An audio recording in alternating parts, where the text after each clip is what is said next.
Shalom, shalom para ustedes. ¿Cómo están, amada familia? Aquí estamos listos para estudiar la parashá, la porción de esta semana. Más antes quiero enviarles un saludo a todos ustedes, nuestros hermanos en Yeshua HaMashiach, guardadores de la Torah. Les quiero enviar un saludo y un abrazo muy fuerte. Ministerio México siempre les recuerda a cada uno de ustedes en las oraciones que levantamos al Eterno, que su Rahamim se extienda a los 4 puntos de la tierra, donde está un representante en cada familia, guardando el Shabbat, estudiando Torah, siendo hacedores de la palabra y no solamente oidores olvidadizos. Y que tú y yo y cada uno de nosotros, que el Eterno nos ha llamado por nombre, podamos ser testimonio para toda nuestra familia. Que sepan que tú eres apartado, apartada, sadik, justo, que tienes al Mesías, nuestro Mesías Yeshua, como Señor y Salvador, y eres hacedor de lo que Él hizo. Lo que aprendimos de Él, esto hacemos, lo que vimos de Él, para que todos los que te rodean vengan al pleno conocimiento de su verdad. Bendito es Adonai, que nos ha bendecido con su bendición perfecta. Le adoramos, Padre, en esta hora, le glorificamos y le damos gracias por su benevolencia. Elohim de Abraham, de Isaac, de Jacob, gracias por llamarnos por nombre. Gracias por invitarnos a cumplir este 4º mandamiento. Guardar el Shabbat, celebrarlo con gozo, con alegría, su fiesta solemne, el prólogo de las santas convocaciones. Gracias, Abba Kadosh, por llamarnos por nombre, por enviar a Yeshua HaMashiach a darnos vida a través de su sangre, que fue rociada en el altar y que está ante su presencia en el lugar santísimo, intercediendo por cada uno de sus hijos. Él llevó nuestras aflicciones, nuestros dolores, nuestras enfermedades. Él fue tentado como todo ser humano ha sido tentado, con nuestras debilidades, con nuestras flaquezas, con nuestras limitaciones. Él venció todo para enseñarnos un camino más excelente. Padre eterno, le damos gracias por mostrarnos el camino, la verdad y la vida a través de Yeshua. Y gracias por la porción de la Torah que esta semana, a través de su Espíritu Santo, su Ruach HaKodesh, nos revela, nos lleva más allá, más crecimiento, más conocimiento, más sabiduría, llenando todo nuestro ser con su bendita palabra. Abba Kadosh, que su bendición alcance a todas las familias donde estamos cada uno representándolo a usted, y que su luz alumbre sus corazones y que sean destapados sus oídos espirituales para que puedan oír que usted les llama también por nombre. Mis ovejas oyen mi voz y me siguen. Que nos gocemos como familias y se añadan cada día más a los que usted está llamando y siendo salvos a través de Yeshua. Bendito es usted, Adonai, soberano Rey del universo, que nos ha bendecido con sus mandamientos y nos ha dado su Torah. Bendito es usted, Adonai, soberano Rey del universo, que nos instruye con su Torah. Beshem Yeshua HaMashiach. Amén. Que Adonai te haga y te bendiga como Efraín y Manashe. Que Adonai te bendiga y te haga como Sara, Ribca, Rachel y Lea. Que Adonai haga resplandecer su rostro sobre ti y te dé su shalom. Llamaremos a Adonai nuestro Elohim con todo nuestro corazón, con toda nuestra alma, con toda nuestra mente, con todas nuestras fuerzas. Y serán estas palabras que Él nos ordena hoy grabadas en nuestro corazón. Las llevamos como señal en nuestra frente y en nuestra mano, y hablamos a nuestros hijos de ellas estando en casa, en el camino, al levantarnos y al acostarnos, y las escribimos en nuestras puertas y postes. Escucha, Israel, Adonai nuestro Elohim es uno y único. Adonai nuestro Elohim uno es. Bendito su santo nombre y su glorioso reino, eternamente y para siempre. Amén. Shalom. Vamos a estar leyendo el Salmo Tehilim número 45.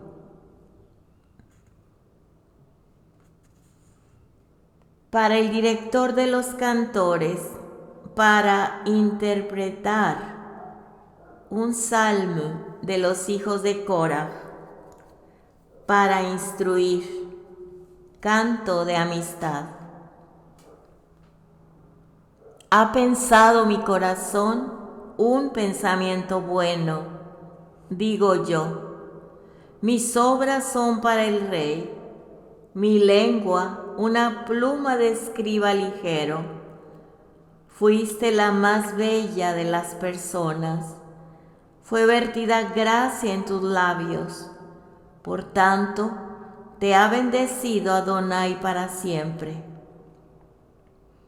Ciñe tu espada sobre el muslo, oh valiente, que es tu majestuosidad y tu esplendor. En tu esplendor tendrás éxito, montando en pro de la palabra de verdad y justa humildad. Y ésta te enseñará a hacer hazañas sorprendentes con tu diestra. Tus afiladas flechas harán caer a las naciones debajo de ti, y en el corazón de los enemigos del rey entrarán. Tu trono puso el Eterno para siempre, eternamente. Cetro de rectitud es el cetro de tu reinado. Has amado la rectitud y odiado la maldad. Por eso te ha ungido el Altísimo tuyo, con aceite de contento más que a tus compañeros. Mirra, aloes y casias exhalan todas tus vestimentas, traídas desde los palacios de marfil. De allí te alegran. Hijas de reyes te visitan para homenajearte. Está la reina a tu derecha adornada con oro fino de Ofir. Oye, hija, mira e inclina tu oído, y olvida a tu pueblo y a la casa de tu padre. Entonces deseará el rey tu belleza, porque Él es tu Señor, y te posternarás a Él. También la población de Tzor, con un presente, tu rostro buscará, así como los ricos de cada pueblo. Todo el honor de vestimenta de la hija del rey, que está en el interior del palacio, con engarces de oro es su vestidura. Con vestidos bordados traerán presente al rey, con vírgenes detrás de ella y sus amigas. Todos los presentes son traídos a ti. Serán traídos con alegría y regocijo. Serán llevados al palacio del rey. En lugar de tus padres estarán tus hijos. Los pondrás por príncipes de toda la tierra. Recordaré tu nombre en cada generación y generación. Por eso los pueblos te agradecerán para siempre, eternamente.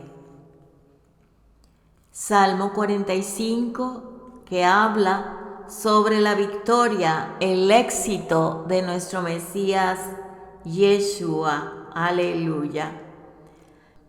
En el verso 1 de este capítulo 45, que en hebreo dice para interpretar con Shoshanim, Salmo. Shoshanim se refiere a los instrumentos musicales con forma de lirios. Un canto de amistad para fomentar el cariño de las personas para la Torá. Verso 2. Mis obras son para el Rey. Rey se refiere a nuestro Rey Yeshua HaMashiach. 45:3. Fuiste la más bella de las personas. Este pasaje alude a nuestro Mesías, quien tendrá cualidades espirituales sublimes y hablará palabras muy sabias y acertadas. Verso 4, 45:4 y 45:5. Estos versos aluden a los éxitos del Mesías en la guerra contra Magog. Verso 10. La reina. Está la reina a tu derecha. Se refiere alegóricamente al libro de la Torá que el rey Mesías observará incesantemente. Verso 11. Oye, hija. Se refiere a los hijos de Israel, a la Bené Israel. Mira e inclina tu oído para leer y oír la Torá. Este texto también se refiere para obedecer al Mesías. En este verso 11 habla de tu pueblo. Se refiere al lugar que abandonó Abraham para ir a la Eretz Israel, a la tierra de Israel. Casa de tu padre. Esto significa abandonar aquellas ideas y ritos que se practicaban. Y también se refiere a los gentiles, que no se plieguen a Gog para ir en contra del Mesías. Verso 14. Su vestidura alude a las vestimentas del Cohen Gadol, del sumo sacerdote, que se usarán en el tercer templo, en el tercer Bet Hamikdash. Verso 15. Amigas. Se refiere a las naciones gentiles. Traídas a ti. Se refiere a los presentes que se entregarán al Rey Mesías, quien será aceptado como juez universal por su gran capacidad de recibir inspiración divina. Le alabamos, Adonai nuestro Elohim. Bendito es usted, aleluya, y nuestro Melech, el Rey, nuestro Mesías, Yeshua, Rey de reyes y Señor de señores. Amén. Muy bien, mis amados, estamos en la Parashat Tzav, T-Z-A-V, Tzav, que significa ordena. La palabra mitzvah, mandamiento, relacionada con la palabra que le da nombre a la presente sección de la Torá, Parashat Tzav, significa tanto mandamiento como unión, que es una expresión de la Torá y que tenga dos o más acepciones, marca la existencia de una estrecha relación casual entre ellas. En nuestro caso, a través de la observancia de los mandamientos, puedes unirte y conectarte con Hashem. La otra realidad es la que en definitiva constituye el sustento de tu realidad física. Aquí en el capítulo 6 está hablando de las ofrendas. Verso 1, Hashem le habló a Moisés diciendo: urge a Aarón y a sus hijos con la siguiente orden. Esta es la ley de la ofrenda olá. Esta es la ofrenda olá que permanece sobre el fuego, sobre el altar, toda la noche hasta la mañana. Esta ofrenda tiene que consumirse totalmente. Y de aquí se deriva que la quema de las grasas y los miembros del animal ofrendado es válida toda la noche. El fuego del altar debe ser mantenido ardiendo en él. Sobre el altar había diferentes fogatas, las cuales se encendían de aquella sobre la que se quemaban los sacrificios.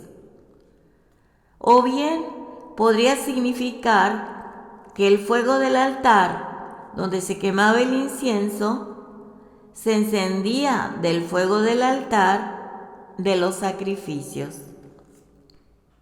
En el verso 3 dice que diariamente que un sacerdote se vista con su vestimenta de lino y sus pantalones de lino, y que aparte un poco de las cenizas de las ofrendas que el fuego haya consumido como ofrenda olá sobre el altar, y que las deposite al lado este del altar. Las cenizas de las ofrendas se acumulaban en el centro del altar en forma de cúpula, como testimonio de las numerosas ofrendas hechas en su honor de nuestro amado Padre. Todas las mañanas, un sacerdote seleccionado por sorteo quitaba un poco de dichas cenizas con un recipiente especial. Éxodo 27:3, que dice así: haz sus ollas para remover las cenizas y sus palas, tazones, garfios y braseros. Todos los utensilios los harás de bronce. Así que el sacerdote o el Cohen seleccionado las tomaba, las quitaba y las depositaba en el lugar destinado a tal fin, al este, al lado este de la rampa de acceso al altar. Este era el primer servicio del día. Verso 4. Y cuando las cenizas del centro del altar sean tantas que no dejen lugar para realizar las ofrendas, un Cohen, sacerdote, deberá cambiarse sus vestimentas de servicio por otras y deberá retirar las cenizas afuera del campamento o afuera de la ciudad de Jerusalén, a un lugar puro. El cambio de vestimentas es el solo efecto de evitar ensuciar con cenizas las que viste durante el servicio. Así que cuando la cúpula de cenizas mencionadas que acabo de mencionar del verso 3, entonces cuando la cúpula de cenizas, ¿sí?, se excedía, o sea, esa forma de cúpula ustedes lo pueden imaginar, lástima que no puedo poner tantas imágenes.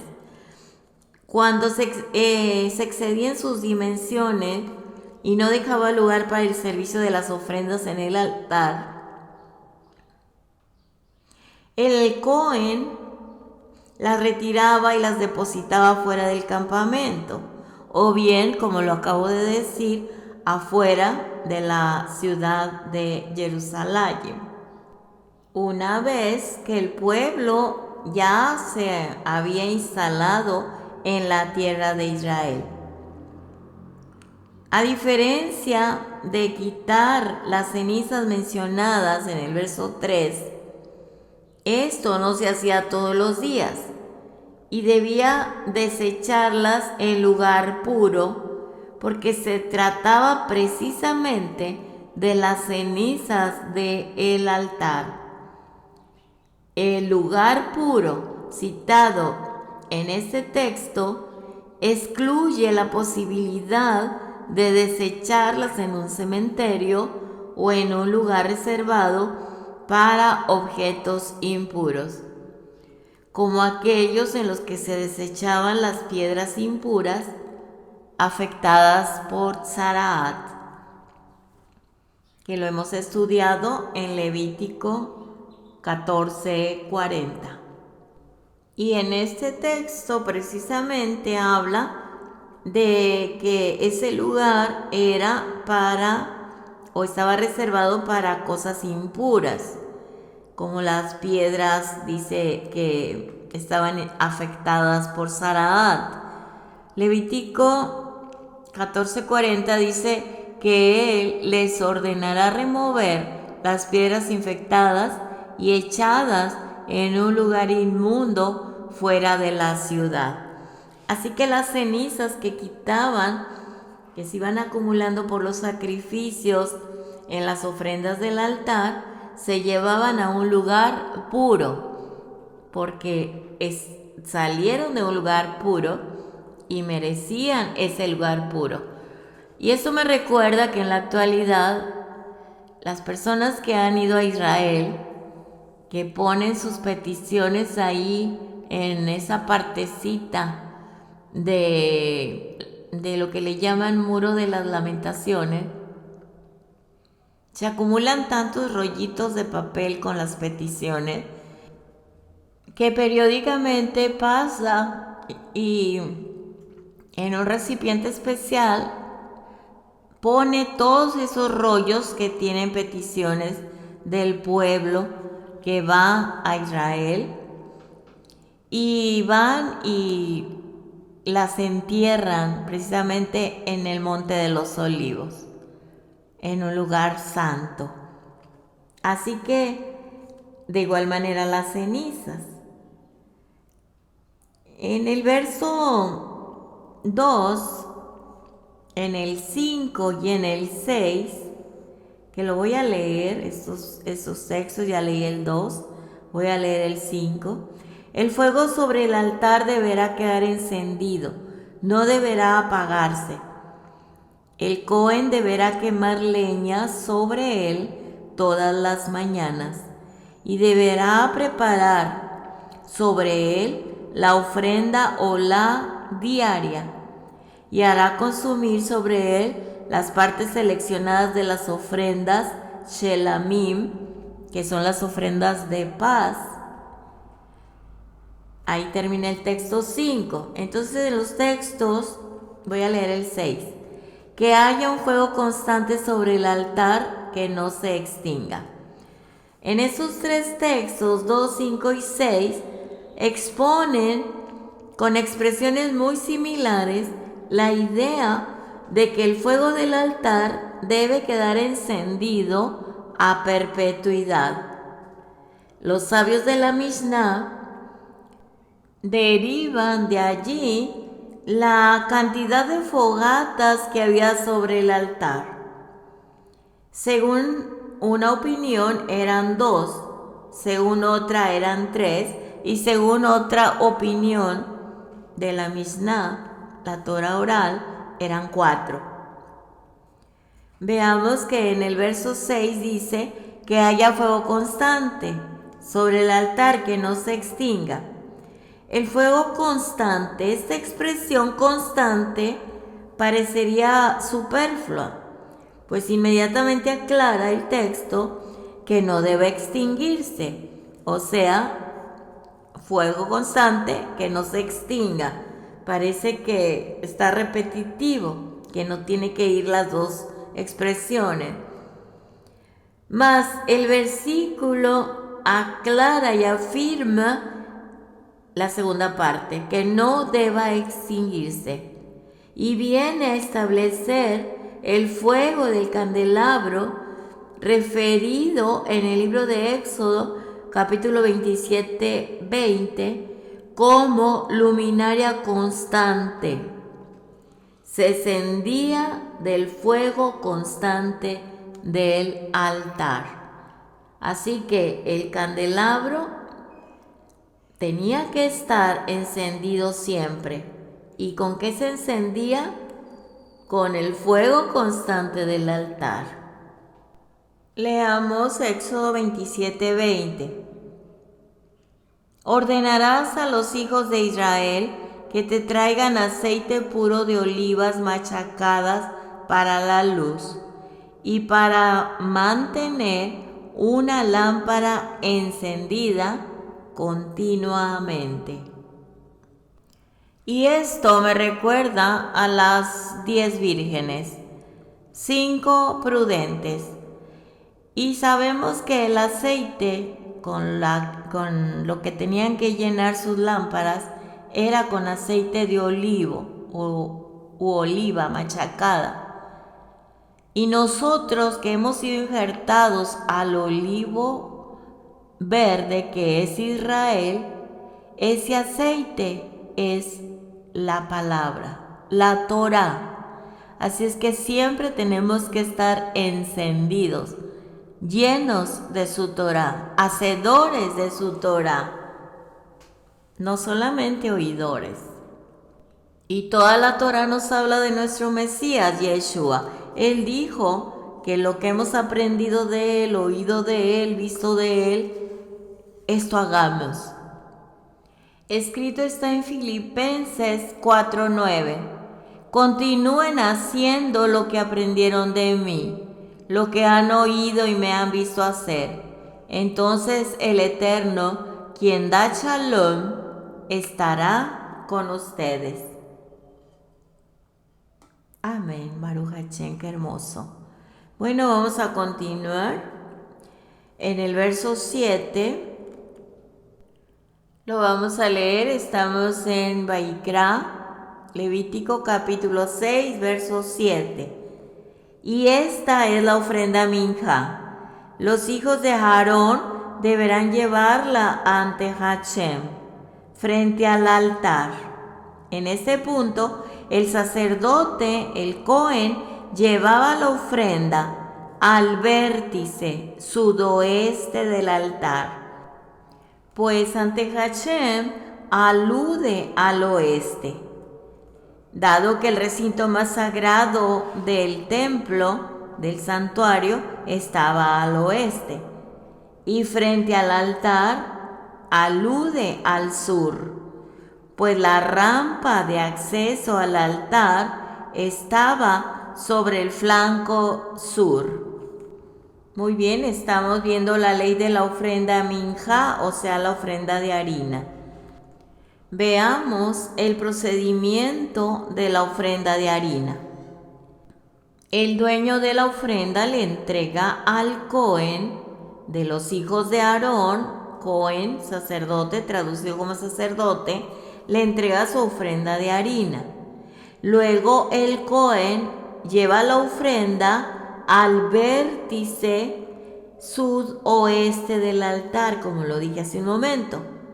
Sudoeste, estos puntos son muy importantes para poder entender el templo. Y lo toca con el recipiente en el que se encuentra la ofrenda. El Cohen pone el incienso aparte. Toma un puñado de 3 dedos de harina mezclada con aceite y pone el puñado en un recipiente. Y luego en ese mismo recipiente pone el puñado de incienso y quema todo esto sobre el altar. Y el resto de la harina con aceite queda para usufructo de los Kohanim.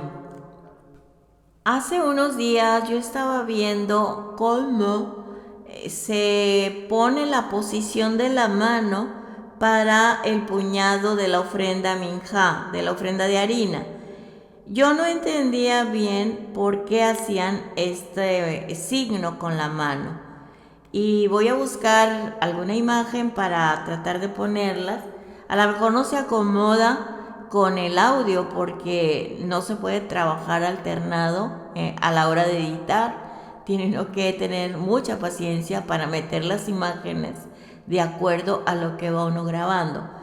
Pero el puñado de harina es lo que iba a contener 3 dedos. Haz de cuenta que levantas el pulgar y el meñique y 3 dedos hacia abajo. Pero esos 3 dedos tienen que llevar una posición correcta, que hay muchas personas que lo hacen incorrectamente. Ahorita les voy a decir en qué consiste. Entonces, como la gente de recursos económicos muy bajos, que no podían llevar una ofrenda de un animal o un ave, ellos participaban con una ofrenda de harina acompañada con aceite y un poco de incienso. El Cohen tomaba un puñado de 3 dedos de la masa de harina y aceite y junto con todo el incienso y la quemaba en honor a Hashem. El resto de la masa, como lo leímos en el texto o el comentario que hice del texto, el resto y lo que elaboraban con esa harina era para el Cohen, para que ellos lo consumieran, era su fruto. Eso pertenecía a él, nadie lo podía comer porque podía ser cortado del pueblo de Israel. Entonces, de la masa de harina y aceite, el Cohen debía tomar el contenido exacto de un puñado de 3 dedos. No debía faltarle ni sobrarle nada. Por ejemplo, al doblar los 3 dedos intermedios de la mano, a la hora de tomar esta mezcla de la harina con el aceite y el incienso, no se podía exceder fuera del dedo índice. Tenía que nada más lo que cubría el dedo índice, pero nada de excedente. Ni tampoco recorrer los dedos para no levantar lo correcto de esa ofrenda. Así es que esto solamente lo podía hacer el Cohen para llenar ese espacio de su mano correctamente. En el libro de Vaikra, Levítico capítulo 2, se describe 5 diferentes formas en que los indigentes podían preparar su ofrenda de harina y aceite. Pero cuando se trata de los más necesitados, Hashem se complace con cualquier acto, incluso el más ínfimo, proveniente de ellos, como si ofrendasen su mismísimo ser, entregándose todos a Hashem, porque lo que cuenta es el corazón puro, el corazón dispuesto. Y esto me recuerda el Salmo 51. Aquí el rey David había cometido un pecado moral, y los pecados morales solamente son perdonados en la fiesta solemne de Yom Kippur. Y por eso dice esto David, porque tú no quieres sacrificios, que yo te los daría. Tú no tienes placer con ofrendas quemadas. Aquí es donde él reconoce que no había sacrificios para lo que él había hecho, había cometido. Por eso dice, mi sacrificio Elohim es un ruaj quebrantado. Elohim, tú no rechazas un corazón contrito y humillado.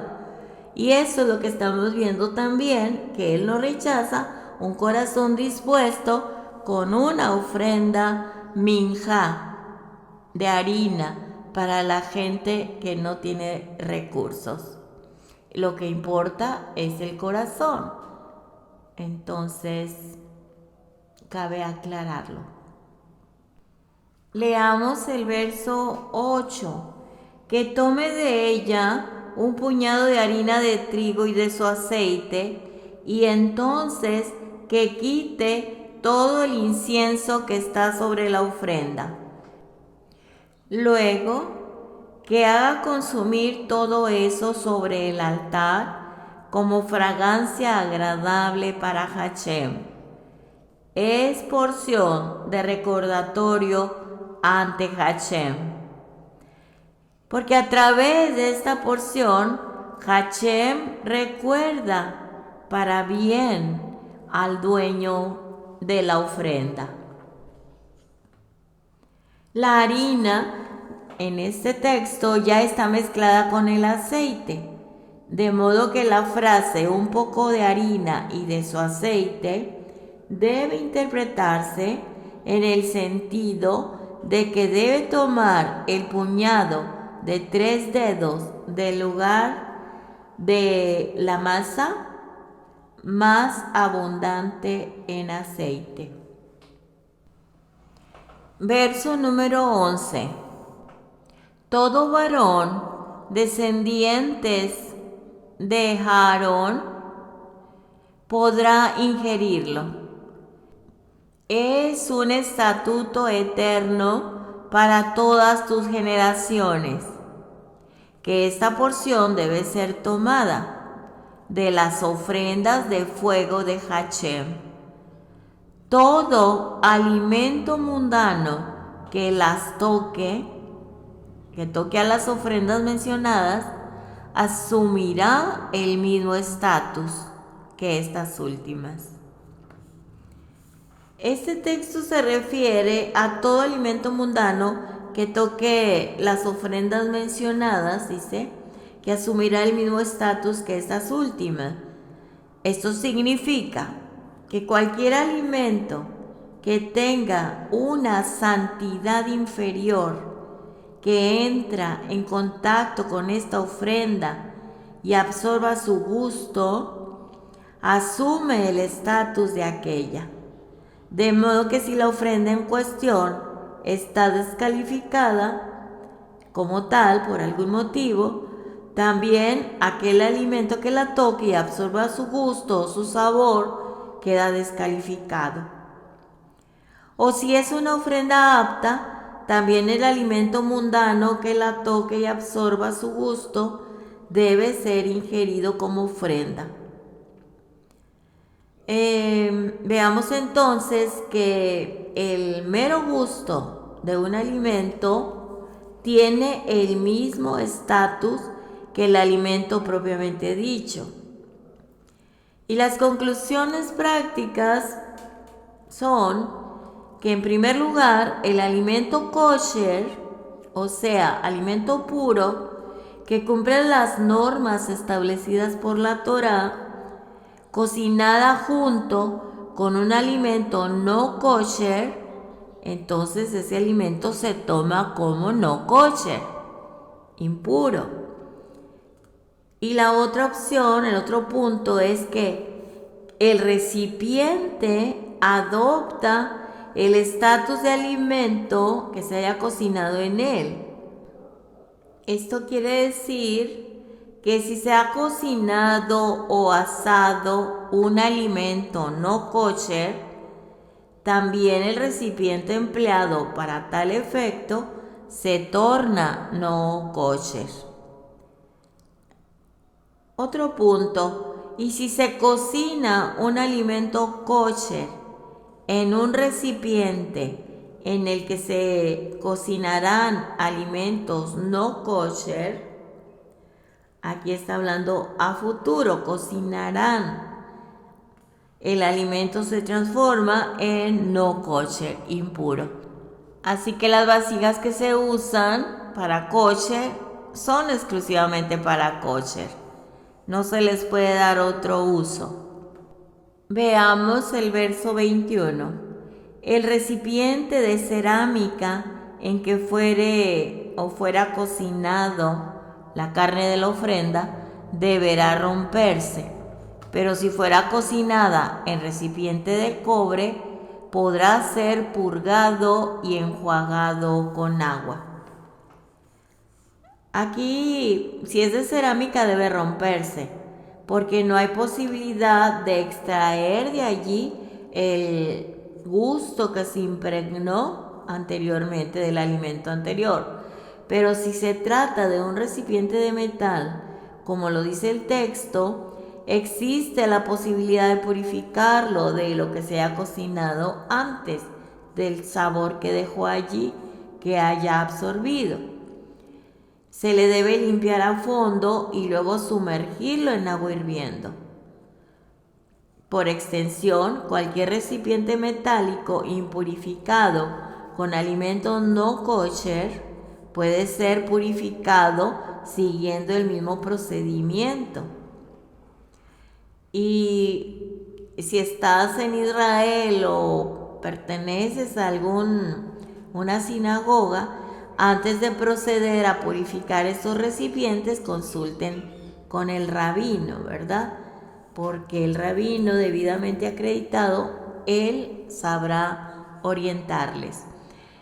En estas fiestas que ya tenemos Pesaj a la puerta este próximo mes, el 22 de abril, en Israel se ponen así casi en cada esquina, bueno, tal vez es muy cerca, pero un perímetro corto, cercano al otro, ponen precisamente toda esos recipientes tan grandes como de acero inoxidable para meter ahí todas las ollas, para kosherizarlas, ¿sí? Para extraerles todos los sabores y todas las impurezas o alimentos no kosher, aunque pues como pueblo de Israel y como la religión judía ortodoxa o ultraortodoxa, ellos tienen sus recipientes apartados, pero aún así, para que no quede nada de levadura, nada leudado, ellos llevan a kosherizar sus vasijas y aún los refractarios o los utensilios o vasijas de vidrio. Así que esto es algo muy serio porque la Escritura lo dice. ¿Y qué es lo que hacemos nosotros que estamos en la dispersión? Bueno, pues tenemos apartados, por ejemplo, los platos donde la vajilla o utensilios que usamos en Shabbat y en las fiestas. Hay personas que tienen los recursos y para cada fiesta tienen su propia vajilla y sus utensilios. Y también se acostumbra a tener 2 lugares para lavar los trastos. En inglés se llaman sink. En español, aquí en México es fregadero, donde se lava toda la loza o todos los platos y tazas, todo lo que conlleva a la cocina. Pero ellos tienen dos, porque en uno lavan todo lo que son los pollos, referente a los pollos o las aves, y otro es para las carnes rojas. Nunca deben mezclarse, ni aún en el fregadero o en el zinc. Bueno, pues vamos a pasar al verso 23. Toda ofrenda hatat por la falta, e incluso cualquier otra ofrenda de cuya sangre se lleve a la tienda del encuentro para hacer expiación en el santuario, no debe ingerirse la carne del animal de dicha ofrenda, sino debe quemarse completamente al fuego. Estamos en el verso 23, así que la sangre de una ofrenda hatat por la culpa de una persona común debía salpicarse en el altar exterior, el altar de los sacrificios. Si dicha sangre se ingresaba al templo, al santuario, la ofrenda se tornaba inválida. Veamos en el capítulo 7, el verso 7, 9 y 14. Tal como la ofrenda hatat por la falta, así es también la ofrenda asham por la culpa. Las dos tienen una misma ley. Serán del Cohen que lleva a cabo el servicio de expiación. Esta última frase debe interpretarse así, que dichas ofrendas podrán ser entregadas a cualquier Kohanim o Cohen del clan de turno que estuviese apto para llevar a cabo el servicio de expiación. Veamos verso 9. También la parte que no se quema de toda ofrenda minjá, ofrenda de harina, que sea horneada, y toda aquella que fuese hecha en olla o en sartén, deberá ser entregada al Cohen, apto para hacer la ofrenda. Veamos el verso 14. De cada ofrenda se tomará uno, o sea, un pan de cada variedad como porción para Hachem. Es decir, será para el Cohen que haya salpicado la sangre de las ofrendas shelamim, ofrendas de paz, y el resto del pan será para su dueño, para el que ofreció, el que llevó la ofrenda. Aquí en esos tres textos nos habla la Torá, no nada más en los tres textos, los realzamos para lo siguiente, que había 24 equipos de Kohanim, cada uno conforme a 6 clanes de familias sacerdotales. Cada clan familiar oficiaba un día por semana, de modo que cada equipo oficiaba durante una semana 2 o 3 veces por año. Las funciones específicas de cada participante del Cohen, del clan, en turno, en las ofrendas comunitarias regulares, se asignaban por sorteo. En Shabbat participaban de dicho sorteo los 6 clanes pertenecientes al equipo, y en las festividades todos los Kohanim participaban del sorteo, independientemente del equipo o guardia a la que pertenecieran. Amén.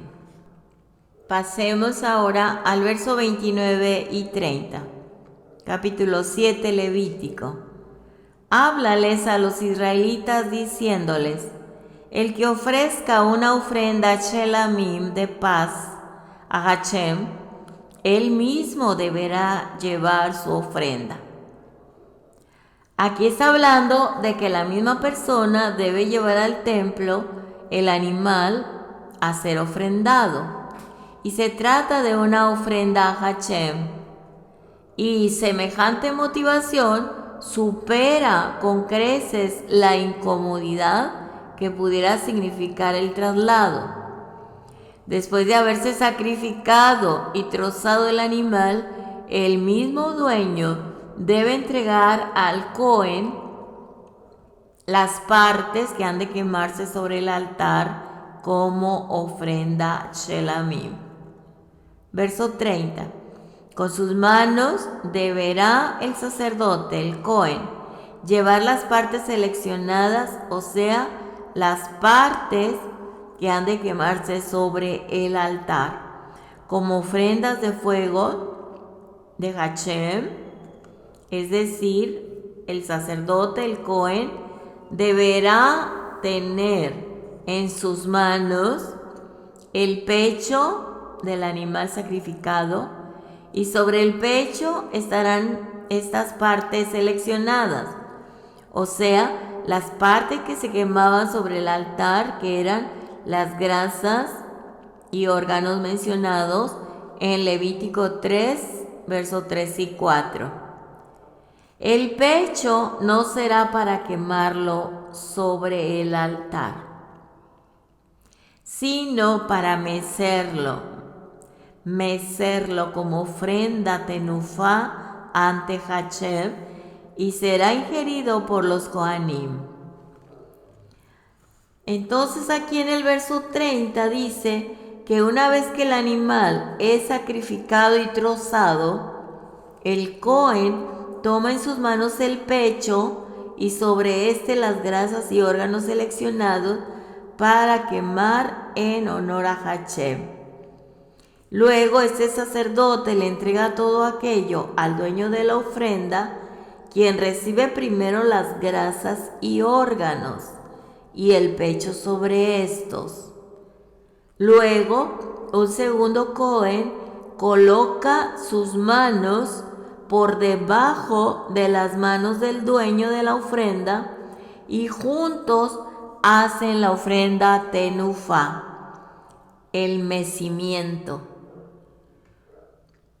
Literalmente es exponer que el primer Cohen que entregue el pecho y los órganos a un segundo Cohen, y lo que se interpreta es en el sentido de que el primer Cohen se le entrega al dueño de la ofrenda, quien junto con el segundo Cohen hace la tenufá, el mecimiento prescrito. Y finalmente el dueño de la ofrenda entrega el pecho con las grasas y órganos seleccionados que están encima a un tercer Cohen, quien deja el pecho para que sea ingerido por los Kohanim y quema el resto en honor a Hashem. Esto es lo que explica un poco más el rabino Rashi, que es muy respetado dentro de la religión judía ortodoxa. Y aquí mismo en este texto 30 habla de la ofrenda tenufá, que significa mecimiento. Es la ofrenda donde hay un literal mecimiento o vaivén que consiste en agitar hacia los 4 puntos cardinales, hacia arriba y hacia abajo, el objeto que es ofrendado, como expresión que en el plano físico de la omnipresencia de Hashem y como medio de reconocer a Hashem como amo del cielo y de la tierra.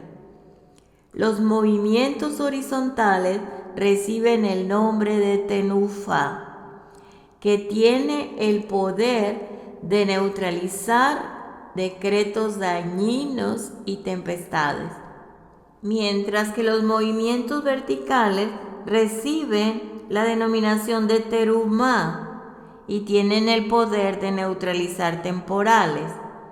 Todas las ofrendas que requerían Terumá y Tenufá se les aplicaba ambos movimientos hacia los 4 puntos cardinales y hacia arriba y hacia abajo. Terumá y Tenufá. El capítulo 8 de Vayikra, Levítico, habla sobre la consagración de los Kohanim, de los sacerdotes, y vamos a leer algunos textos. Hashem le habló a Moisés diciéndole: toma a Aarón y a sus hijos. En esta parte hay un comentario como diciendo: persuádelos que en virtud de su humildad tal vez se consideren indignos del servicio divino. Y toma también las vestimentas, el aceite de la unción, el novillo de la ofrenda, hatat, por la falta, los 2 carneros y el canasto de las matzot, panes sin leudar, y reúne a toda la comunidad a la entrada de la tienda del encuentro. Moisés hizo tal como le ordenara Hashem, y la comunidad se reunió a la entrada de la tienda del encuentro. Entonces Moisés dijo a la comunidad: esto, lo que haré a continuación, es lo que Hashem ha ordenado que se haga. Por lo tanto, esto dice Moisés, lo que Hashem ha ordenado que se haga, para que la gente no pensara que lo hacía por él mismo. 6. Moisés acercó a Aarón y a sus hijos y los sumergió en agua.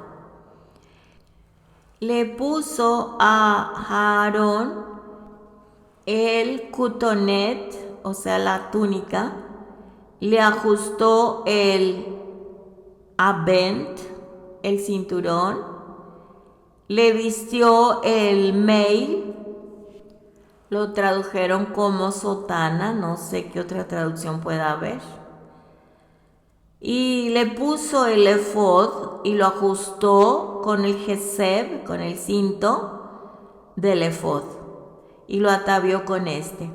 Le puso el josén pectoral, y dentro del pectoral ubicó los urim y tumim, es decir, una escritura conteniendo el nombre explícito de Hashem, de acuerdo a Éxodo 28:30, que dice: pondrás el urim y el tumim en el oráculo del juicio. Ellos estarán sobre el corazón de Aarón cuando él entre en la presencia del Eterno. Así, Aarón siempre tendrá los medios para hacer decisiones para los hijos de Israel sobre su corazón cuando él esté en la presencia del Eterno. Aleluya. Verso 9. Le puso el mitznefet, el turbante, sobre su cabeza, y sobre el turbante, sobre la frente, le puso el tzitz, o sea, la placa de oro, a modo de diadema. Otra traducción dice de vincha, tal como Hashem le ordenara a Moisés. No era la vincha misma la que estaba sobre el turbante, sino las cintas de las que prendía la vincha. La vincha estaba sobre la frente del Cohen, y en el espacio que quedaba entre la vincha y el turbante el Cohen se ponía los tefilín. O sea que estaba el turbante, estaba la placa de oro y estaba el cabello del sacerdote o del Cohen. Allí en ese lugar iban los tefilín. El tzitz, que es la placa de oro que decía Kodesh la Hashem, quiere decir consagrado a Hashem. Esa placa de oro llevaba cordones de lana turquesa que se unían en la nuca del Cohen. La meil, que la tradujeron como sotana, el cuello del meil tiene tejido un bies. Quien sepa coser sabe lo que es un bies, que es un dobladillo para evitar que la prenda se desgarre. Dicho bies es parte del tejido original del meil y no es un bordado o confección posterior. Los pantalones Mikasaim, no estaba a la vista, porque por encima estaba la túnica y el meil, la sotana.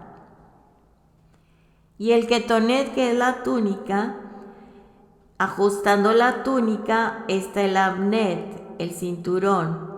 No está a la vista porque por encima está la sotana. La vestimenta del Cohen principal, que está en Éxodo 28, son las siguientes partes de la vestimenta. Voy a empezar de los pies hacia la cabeza. Es el ketonet, la túnica, es el mei, la sotana, es el efod, una especie de delantal, es el kesef, el cinturón del efod, es la cinta de lana turquesa, el mei, la sotana, que va hasta arriba, el ketonet, la túnica, la cadenilla de oro trenzada para el pectoral, el hoshen, el tzitz, el cabello del sacerdote donde va el tefilín, es el turbante, que en hebreo es mitznefet, y es la cinta de lana turquesa que hablamos, de los cordones de lana turquesa que sostenían la placa donde estaba escrito, y lo vamos a ver si el Eterno nos permite cuando se construya el tercer templo, que decía Kodesh la Hashem, consagrado a Hashem. Esa es la vestimenta del Cohen Gadol, del sacerdote principal. La consagración de los sacerdotes, esto es porque ellos son el instrumento entre el humano, entre el ser humano y la divinidad del Eterno. Y la consagración de los Kohanim es el proceso de habilitarlos para ser sus instrumentos. Esto se trata de un concepto siempre latente para Aarón y su descendencia a perpetuidad. Amén, amén. Bueno, hasta aquí nos vamos a quedar, amados hermanos. Bendito es nuestro Padre amado, que nos ha bendecido con su bendición perfecta. Padre eterno, le damos gracias por este tiempo tan hermoso. Gracias, Abba Kadosh, porque en los negocios de nuestro Padre, como dijo Yeshua, me conviene estar. Así nosotros, Padre, usted es el todo de nuestra vida. Gracias por este tiempo hermoso. Fortalézcanos, Padre, corrobore su obra en nosotros. Bendiga a sus hijos que están pasando cuántos tipos de situaciones que usted conoce, pero sabemos que sus oraciones, nuestras oraciones, tanto por ellos como por nosotros, han sido escuchadas y que usted siempre llega a tiempo. Le damos todo honor y gloria por estar aquí con nosotros. Emmanuel, el Eterno con nosotros, en Yeshua HaMashiach. Bendito es usted, Adonai, soberano Rey del universo, que nos ha bendecido con sus mandamientos y nos ha dado su Torah, una Torah de vida y de amor. Bendito es usted, Adonai, soberano Rey del universo, que nos instruye con su Torah. Beshem Yeshua HaMashiach, Rey de Israel. Amén. Amados hermanos, sean muy bendecidos. Que Adonai nos bendiga y nos guarde. Que Adonai haga resplandecer su rostro sobre nosotros, tenga de nosotros benevolencia y nos dé su shalom todos los días de nuestra vida. Beshem Yeshua HaMashiach, Rey de Israel. Shabbat Shalom, preparándonos para Pesaj, limpiando nuestra vida, nuestro interior, nuestra mente, nuestros hechos, sacando toda la levadura, todo lo que estorba y que nos impediría celebrar Pesaj. Sigamos, amados hermanos, preparándonos para esta fiesta solemne. Sean muy bendecidos. Que su shalom esté con ustedes. Que su provisión, su sanidad, su liberación, su restauración esté con ustedes. Sean más bendecidos en el nombre de Yeshua. Shabbat Shalom y Shavuot Tov. Si nos bendijo el Eterno esta semana, de cierto que nos va a bendecir esta próxima. Que tengan una semana muy bendecida. Shavuot Tov. Su shalom en sus vidas. Les amamos mucho. Aquí seguiremos adelante en su poderoso nombre, edificándonos unos a otros, sosteniéndonos unos a otros, metiendo el hombro por nuestro prójimo. Cuando veamos al débil, al necesitado, al que no tiene fuerzas, al que no tiene que comer, al que no tiene familia, al que está discapacitado, al que está desesperado, es tiempo de sostenerlos, meter el hombro por ellos, llevando las cargas unos de los otros para poder seguir adelante y todos llegar a la meta, llenos de su aceite, de su Torah. Gracias, Abba Kadosh, por dirigirnos con su Ruach HaKodesh. Le adoramos y le bendecimos. Todo honor y gloria es de usted, desde la eternidad hasta la eternidad. Amén. Amén y amén. Hasta la próxima. Les amamos mucho en Yeshua. Amada familia, sigamos adelante en su poderoso nombre. Amén y amén.